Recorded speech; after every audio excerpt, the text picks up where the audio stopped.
സങ്കീർത്തനങ്ങൾ 86. ദാവീദാണ് ഇതിൻ്റെ കർത്താവ് എന്ന് ശീർഷകത്തിൽ കാണുന്നു. ദാവീദിൻ്റെ ഒരു പ്രാർത്ഥനയാണ് ഇത്. പ്രാർത്ഥന എന്ന ഗണത്തിൽപ്പെട്ട 5 സങ്കീർത്തനങ്ങളിൽ ഒന്നാണ് ഇത്. യഹോവേ, ചെവി ചായിക്കണമേ, എനിക്ക് ഉത്തരമരുളണമേ. ഞാൻ എളിയവനും ദരിദ്രനുമാകുന്നു. എൻ്റെ പ്രാണനെ കാക്കണമേ. ഞാൻ നിന്റെ ഭക്തനാകുന്നു. എൻ്റെ ദൈവമേ, നിന്നിൽ ആശ്രയിക്കുന്ന അടിയനെ രക്ഷിക്കണമേ. കർത്താവേ, എന്നോട് കൃപയുണ്ടാകണമേ. ഇടവിടാതെ ഞാൻ നിന്നോട് നിലവിളിക്കുന്നു. അടിയൻ്റെ ഉള്ളത്തെ സന്തോഷിപ്പിക്കണമേ. യഹോവേ, നിങ്കലേക്ക് ഞാൻ എൻ്റെ ഉള്ളം ഉയർത്തുന്നു. കർത്താവേ, നീ നല്ലവനും ക്ഷമിക്കുന്നവനും നിന്നോട് അപേക്ഷിക്കുന്നവരോടൊക്കെ മഹാദയാലുവുമാകുന്നു. യഹോവേ, എൻ്റെ പ്രാർത്ഥനയെ ചെവിക്കൊള്ളണമേ. എൻ്റെ യാചനകളെ ശ്രദ്ധിക്കണമേ. നീ എനിക്ക് ഉത്തരമരുളുകയാൽ എൻ്റെ കഷ്ടദിവസത്തിൽ ഞാൻ നിന്നെ വിളിച്ചപേക്ഷിക്കുന്നു. കർത്താവേ, ദേവന്മാരിൽ നിനക്ക് തുല്യനായവനില്ല.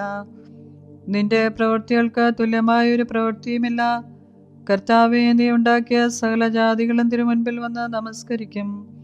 അവർ നിന്റെ നാമത്തെ മഹത്വപ്പെടുത്തും. നീ വലിയവനും അത്ഭുതങ്ങളെ പ്രവർത്തിക്കുന്നവനുമല്ലോ. നീ മാത്രം ദൈവമാകുന്നു. യഹോവേ, നിന്റെ വഴി എനിക്ക് കാണിച്ചു തരണമേ. എന്നാൽ ഞാൻ നിന്റെ സത്യത്തിൽ നടക്കും. നിന്റെ നാമത്തെ ഭയപ്പെടുവാൻ എൻ്റെ ഹൃദയത്തെ ഏകാഗ്രമാക്കണമേ.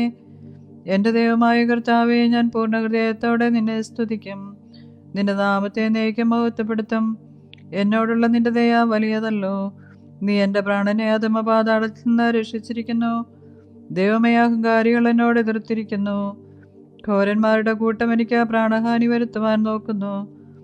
അവർ നിന്നെ ലക്ഷ്യമാക്കുന്നതുമില്ല. നീയോ കർത്താവേ, കരുണയും കൃപയും നിറഞ്ഞ ദൈവമാകുന്നു.